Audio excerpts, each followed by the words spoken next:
Mr. Milton came home for lunch, but his wife Evelyn wasn't there. The servants had no idea where she'd gone. He sat alone in the garden, eating a piece of bread and sipping mineral water. His sensitive stomach forced him to eat simple meals.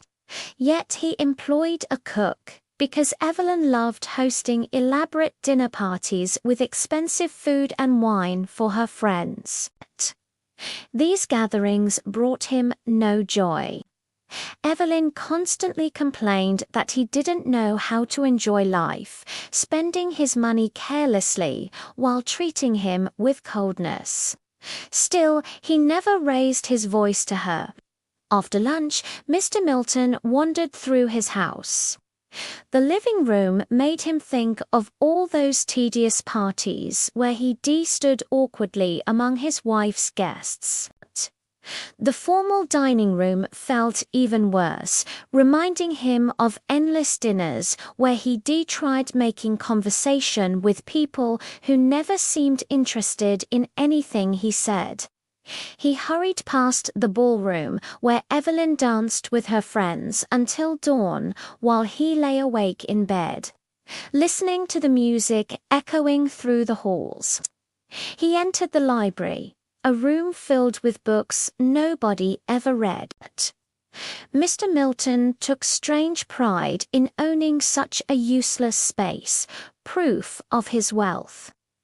Then he stepped into his wife's study, a dark little room where she planned her busy social calendar.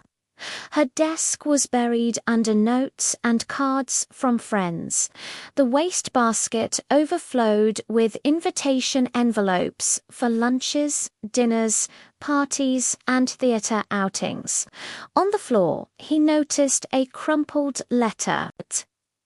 As he bent to pick it up, ready to toss it away, he saw it was signed by Robert Taylor, his business partner. But this wasn't about business. As Mr. Milton read the words, his world tilted. The letter revealed an affair between his wife and Robert. He felt dizzy and collapsed into the chair beside Evelyn's writing table. Suddenly, anger replaced his shock. He looked around the room with new eyes. This furniture, these walls, everything existed because of his money, his work. Without him, this room would be empty. The realization made him feel taller, stronger than he'd felt in years. He belonged here. This was his house. With newfound confidence, he sat at the table and wrote Evelyn a letter. A servant appeared at the door. Mr. Milton hadn't called, but he ordered a taxi anyway. Within minutes, he was at a hotel near his office.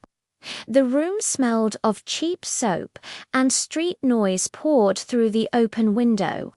At 5 o'clock, he wondered if Evelyn had found his letter yet. His head throbbed. He lay down and fell into restless sleep.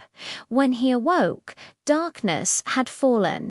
His watch showed 9 o'clock.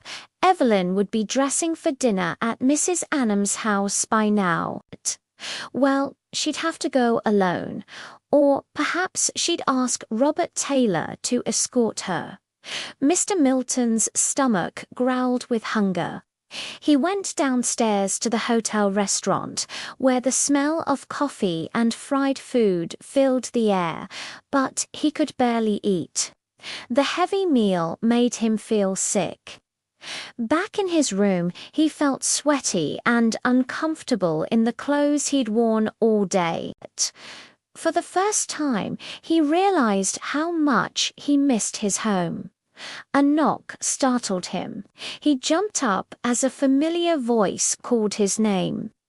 Jacob Mendez walked in, followed by 2 other men. Mendez was known throughout town as a marriage counselor.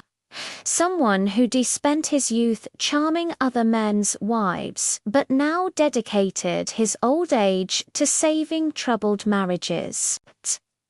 Behind him came Mr. Milton's wealthy uncle Nash Wesley and Dr. Jensen, the minister from St. Stephen's Church. Mr. Milton felt a wave of relief wash over him. They'd come to help. For once in his married life, he felt as important as Evelyn. Mendez sat on the bed and lit a cigarette. Mrs. Milton had sent them. He explained she'd shown them the letter. She was heartbroken, begging for mercy. What did Mr. Milton want to do? The question hung in the air. Mr. Milton shifted uncomfortably. He wanted a divorce, he said. The word felt strange on his tongue. Mendez stopped smoking and stared at him. Was he absolutely certain? Yes, Mr. Milton repeated, louder this time. He wanted a divorce. Then everything poured out of him. He told them about discovering the affair, about the endless expensive parties, about feeling invisible in his own home. For the first time in his life, people were actually listening to him. It felt intoxicating. But as he spoke, his uncle checked his watch. Dr. Jensen gazed out the window. Finally, Mendez stood up. Do you want to make yourself a fool? He asked quietly. Nobody knows what happened. You're the only one who can reveal this secret. You'll humiliate yourself. Mr. Milton tried to stand, but sank back weakly. The three men reached for their coats. In moments, they'd be gone. He'd lose this audience, this brief moment of feeling important, of believing in his own decision. His voice came out as a whisper. He wouldn't leave for California until tomorrow. Mendez smiled sadly. Tomorrow would be too late. Tomorrow, everyone would know he'd been hiding in a hotel room. He opened the door. Wesley and Jensen walked out. As Mendez turned to follow, Mr. Milton's hand shot out and grabbed his arm. His voice was barely audible. He'd come home with them. It was for the children, he said. Mendez nodded without speaking. As Mr. Milton walked out of the room, he gently closed the door behind him, leaving his brief moment of rebellion locked inside that cheap hotel room forever.